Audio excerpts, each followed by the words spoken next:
Bienvenidos a tu canal de Fe y Bienestar y juntos continuamos con causas que te impiden orar. No dejes de orar, que Dios nunca te va a fallar.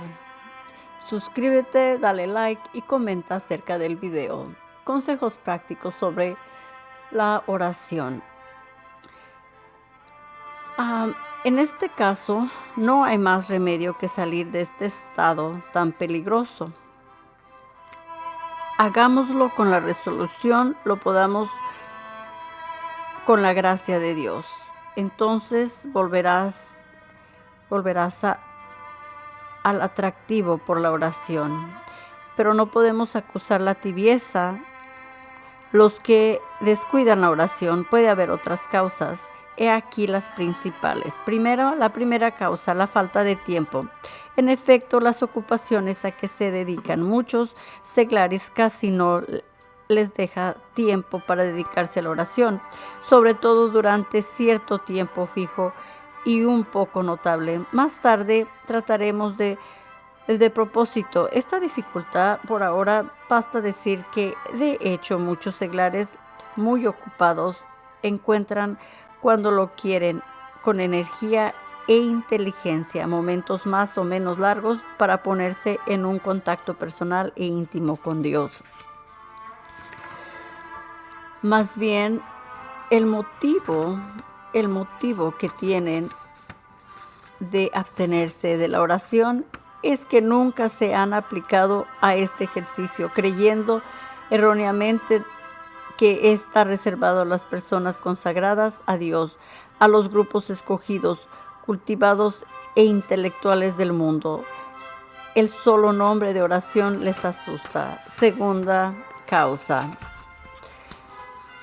En todos los estados de vida se desconoce el valor de la oración por la preocupación de la actividad y de las obras del celo.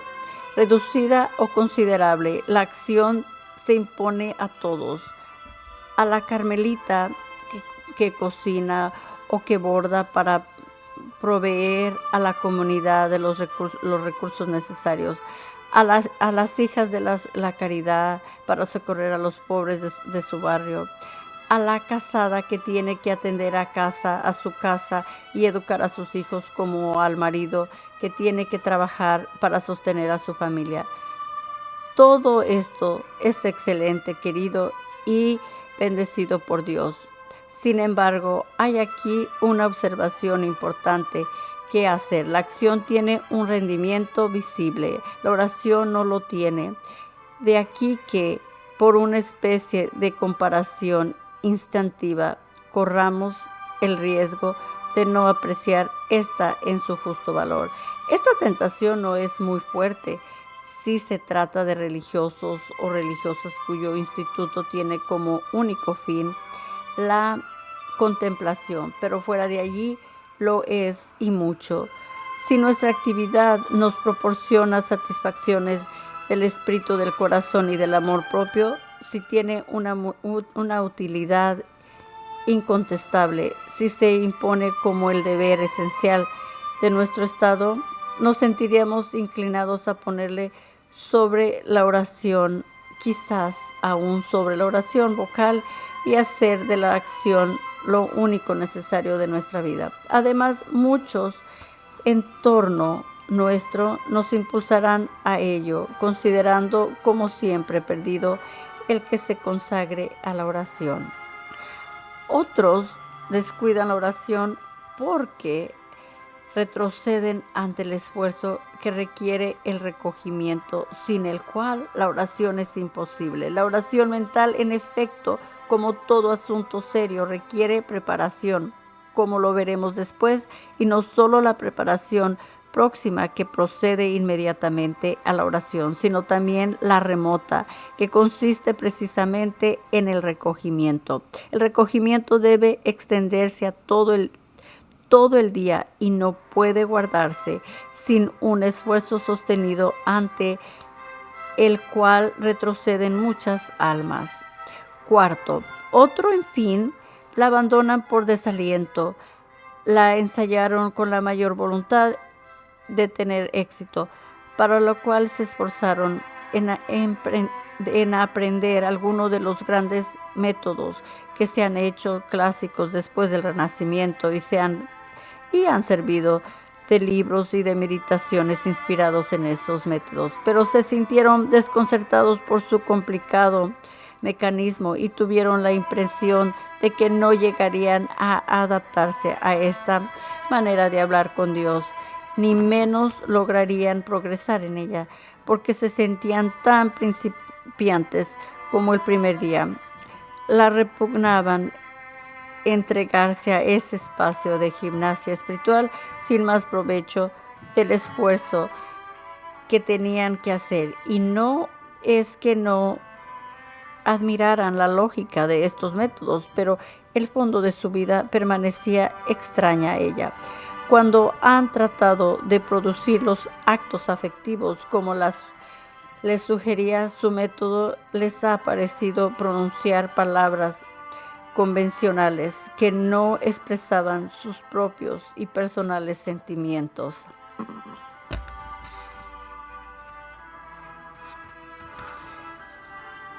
Y al confundir tal o cual método con la oración misma, de este fracaso concluyeron que perseguían una empresa sobre sus fuerzas y renunciaron a ella. Entonces, cuando suspiraron de sus reglamento diario este ejercicio, o bien sobre todo si era de regla, lo han continuado haciendo, pero de una manera material y sustituyéndolo con una lectura piadosa, ya convirtiéndolo en una serie de reflexiones impersonales. Toman de un actor espiritual algunos buenos pensamientos, reflexiones sobre ellos y tratan de desarrollarlos. Pero eso es un trabajo puramente cerebral, escolar, de escritorio, sin relación verdadera con las propias necesidades, con los propios sentimientos, con todo lo que forma la vida real. El corazón tiene poca parte en estas caricaturas de oración y el alma se presenta a ellas, pero sin comprometerse. Además, por este ejercicio no se eleva el alma a Dios, sino lo cual no hay verdadera oración. Quizás al principio reciten el Veni Santo Spiritus y terminen implorando la gracia divina, pero al intervalo casi se hacen esfuerzo alguno para permanecer orientados hacia Dios para orar. Harían más o menos lo mismo y quizás con mayor atención si preparan una conferencia en su mesa de trabajo o en un círculo de estudios. ¿Y qué diremos de las almas sencillas para las que es imposible este trabajo intelectual de oración? No conservan entonces este ejercicio más que el nombre, como lo decía el cardenal Mercier a sus seminaristas. He conocido muchos sacerdotes piadosos llenos de entusiasmo a su salida del seminario y que después de hacer su meditación cotidiana y de dejarla de hacer en diversas ocasiones acaban por abandonarla. Diversas ocasiones acaban por abandonar prácticamente todas sus oraciones. Todavía abren de tiempo en tiempo, quizás con frecuencia, un autor de meditaciones para los días del año. Pero este ejercicio piadoso es más bien una lectura espiritual de los pensamientos de otros que un esfuerzo serio de meditación personal. Muchos sacerdotes piadosos se trata pues de un defecto común y seríamos muy ingenuos si pensáramos que solo se encuentran en el clero diocesano. En otro pasaje, en efecto, después de haber expuesto esta clase de oración impersonal, el gran cardenal concluye: creo que no me engaño al decir, apoyado en una ya larga experiencia, que muchas almas piadosas, sacerdotes, religiosos, tienen de la oración diaria el concepto erróneo, y también muchos fieles del que acabo de esbozar. Muchos sacerdotes piadosos, muchas almas piadosas, palabras que dan mucho qué pensar. Así, una parte, el Espíritu Santo sigue llamando a las almas a la oración y su docilidad a esta invitación es para ellas fuente de gracias ya, pero su progreso espiritual ya para la fecundidad de su apostolado. Por otra parte, muchas otras almas no aprovechan esta amorosa invitación y su negligencia tiene diversas causas, entre ellas los prejuicios contra la oración y la dificultad de adaptarse a ciertos métodos propuestos para este ejercicio. A este propósito, una joven obrera hace estas observaciones que invita a reflexionar a todo el que cree en el amor de Dios. Por propia experiencia, sé que los errores y la ignorancia sobre la verdadera naturaleza de la oración, además de la voluntad deficiente, son un gran obstáculo para practicar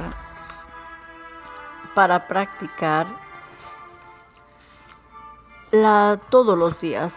Hasta el nombre mismo, meditación, es un obstáculo para los principiantes. Por lo que a mí toca, me creo absolutamente incapaz de hacer una meditación. Así llamaba una obrera a la oración mental. No solo a causa del esfuerzo que debía hacer para aplicar constantemente mi espíritu al asunto que me habían señalado, sino también porque la meditación se me presenta más como un ejercicio intelectual que como un ejercicio piadoso, solo al alcance de personas inteligentes e instruidas, capaces de sacar algo de los puntos, mientras que yo no sacaba nada o casi nada. Estaba pues persuadida de que la meditación no estaba al alcance de todos, sino solo de un pequeño número de privilegiados. Y sin embargo, en el fondo, esta idea me revelaba. No podía admitir que Dios, que es infinitamente poderoso, infinitamente bueno con los pequeños, favoreciera más con sus dones espirituales a los más dotados espirituales y aún materialmente y con mayor posibilidad para cultivarse. Vivía continuamente con la masa del pueblo. ¿Y qué masa? Muy miserable desde muchos puntos de vista, pero al mismo tiempo muy rica, con una riqueza inexplotada. Y me decía que a pesar de todo, por esta masa precisamente y por cada alma en particular, Cristo se había encargado y había muerto en la cruz. Él fue quien dijo: pobre Padre y Señor del cielo, te bendigo porque ocultaste estos secretos a los sabios y prudentes y los revelaste a los pequeños. He ahí el problema. Es grave y tanto más cuanto que no se presenta solo en el mundo obrero, sino también de una manera análoga en todos los medios y en todos los estados de vida. La solución la encontramos en las palabras de la misma obrera. Necesité el choque de unos ejercicios espirituales para comprender un poco mejor lo que es ser pequeña, como también para entrever el gran misterio de nuestra alma, templo del Espíritu Santo. Entonces todo se transformó. Ya no pido a Dios que me envíe las luces que necesito, sino que me mantengo a su disposición para acoger las que tenga a bien enviarme, para mantenerme en su presencia, en acto de fe, de confianza, de abandono, y con frecuencia, cuando no encuentro qué sacar de los puntos, cuando tengo una mayor conciencia de mi indigencia, es cuando hago la mejor oración. Por mí misma soy incapaz de orar. A mí me toca pedir al Espíritu Santo que en mí mora, que ore por mí y supla mi inteligencia. En tales condiciones la oración ya no se me presenta como un asunto de inteligencia, sino como una cuestión de voluntad, de confianza, de abandono y de amor al alcance de todos.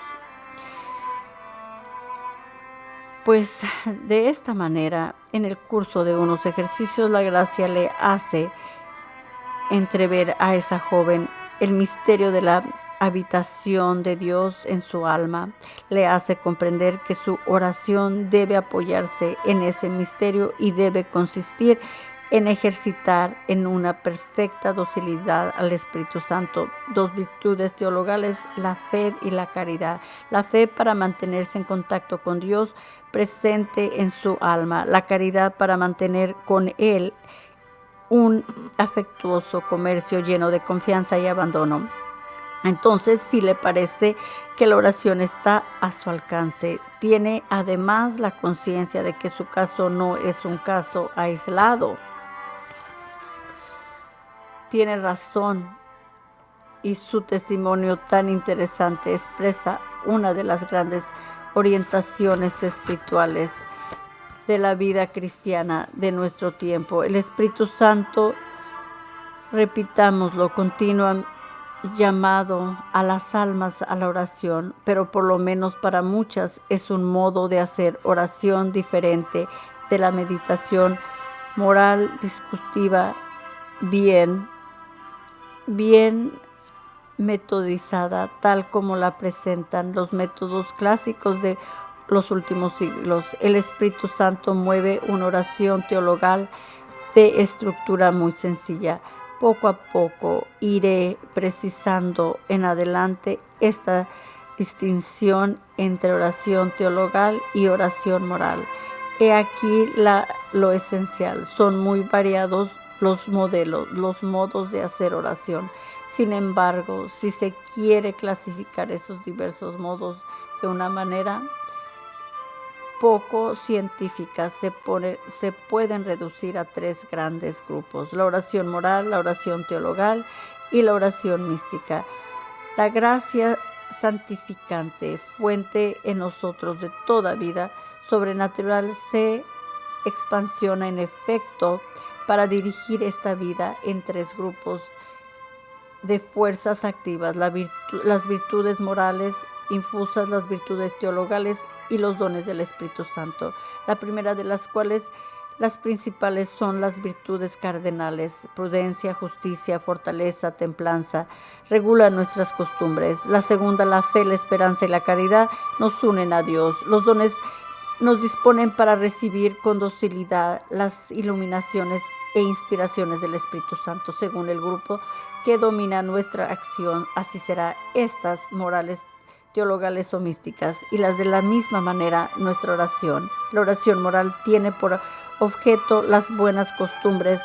Su objeto esencial es fortificar una u otra de nuestras virtudes morales. Se ejercita a los actos internos de esa virtud y decide su intervención en los detalles de nuestra vida. La conducta, la virtud de la prudencia, y la hace seguir su proceso lógico, metódico, de deliberación o meditación y de resolución. La oración teologal pone en actividad las virtudes teologales y muy especialmente las más elevadas de todas. La caridad. Las almas se aplican a un comercio amoroso con Dios y dejando en un plano secundario el gobierno virtuoso de su vida. Toman por objeto a Dios mismo. Se esfuerzan por mantenerse en su presencia y por conversar con Él como un amigo, con su amigo. Se dedican a esta conversación con la convicción profunda de valor propio, independiente de sus felices afectos sobre su vida moral. Pueden meditar de una manera más o menos discursiva sobre las grandezas de Dios, pero esas meditaciones, frutos de la vida de la fe, son más bien elevaciones y tienen un procedimiento más libre de las deliberaciones de la prudencia. Ahora bien, en la hora presente, muchas almas piadosas prefieren esta oración a la oración moral. Son además atraídas a hacerla de manera muy sencilla, sin un método complicado. Prefieren con frecuencia apoyarse como punto de partida en un texto del Evangelio. Esta corriente se manifiesta en todos los medios: religioso, sacerdotal, burgueses y popular. Mi misterio y mis relaciones personales se han revelado su existencia. La encuesta sobre la oración de los seglares me ha demostrado su pujanza. La casi totalidad de las respuestas a esta encuesta definen la oración como un contacto con Dios, una oración íntima, una amistad, una intimidad, una mirada amorosa, una conversión espiritual con Dios, una conversación espiritual con Dios presente en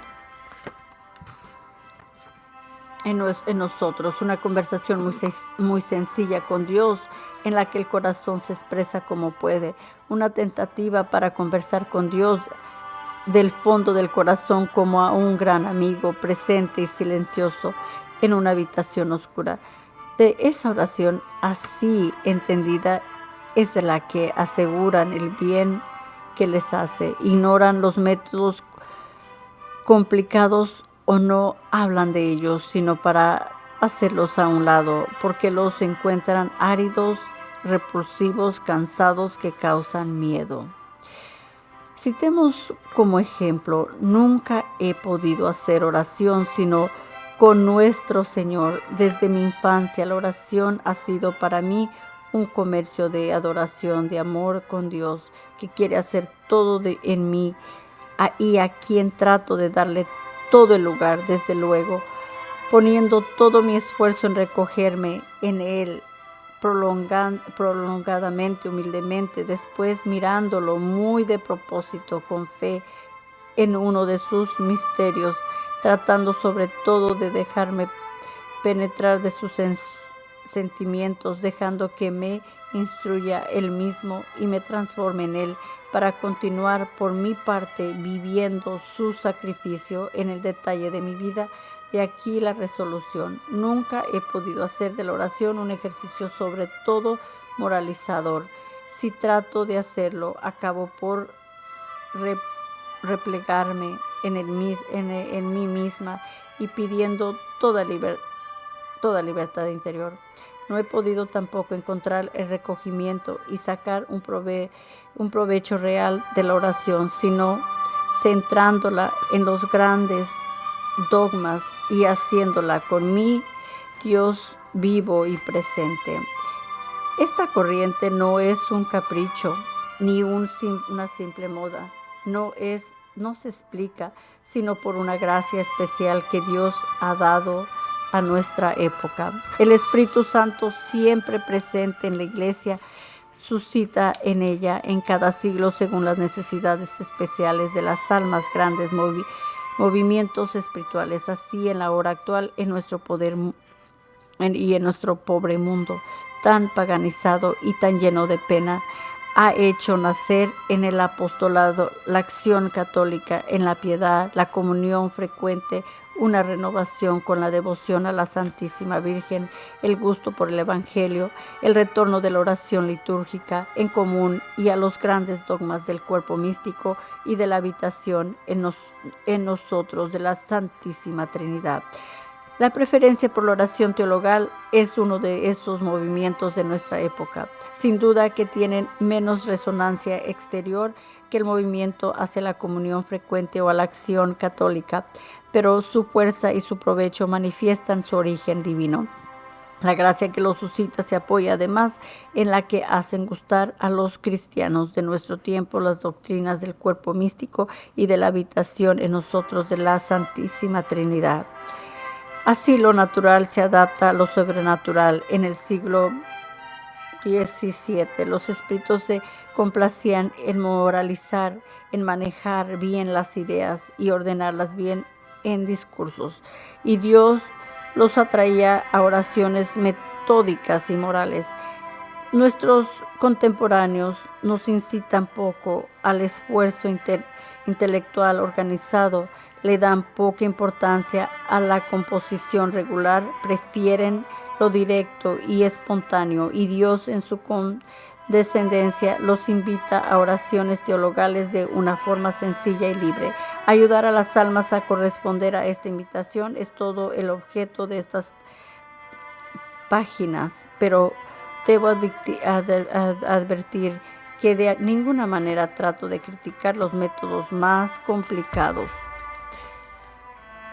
de meditación ni la oración moral ya ha sido problema y continúa sirviendo a cierta clase de almas. Solo trato de reconocer a una necesidad espiritual que me parece apremiante. Esos consejos los dividiré en 3 partes: preparación, estructura y radiación. Trataré primero de mostrar cómo podemos disponernos a esta oración teologal y sentir atractivo por ella. En segundo lugar, y esta será la parte principal, indicaré los asuntos que pueden ser materia de esta oración, las fuerzas interiores que produce disponerse para aplicarlas, las maneras como nuestra fe capta la presencia divina y la libertad y confianza con que podemos decir a Dios cuánto lo amamos. En tercer lugar, mostraré cómo esta oración, la oración litúrgica y la atención amorosa a Dios en el curso de nuestras actividades se completan y se atraen unas a las otras. Ante todo, debo decir, tengamos confianza en la gracia. Sin duda que la oración exigirá siempre de nosotros esfuerzos y aplicación, pero si lo hacemos generosamente, la oración será para nosotros por lo mismo que nos ha costado uno de los mejores momentos de nuestra vida y tendremos hambre y sed de ella como de la misa y comunión diaria. Al mismo tiempo, comprobaremos por nuestra unión con Cristo nuestra fecundidad y nuestra irradiación apostólica. Aún siendo esposas, siendo madres, siendo hijas. Y en el siguiente video les voy a hablar de la purificación del corazón en la preparación para orar. Que Dios los bendiga a ustedes y a todos los que ustedes aman. Por favor, oren por mi familia, que yo estoy orando por ustedes. Suscríbete, dale like y comenta acerca del video.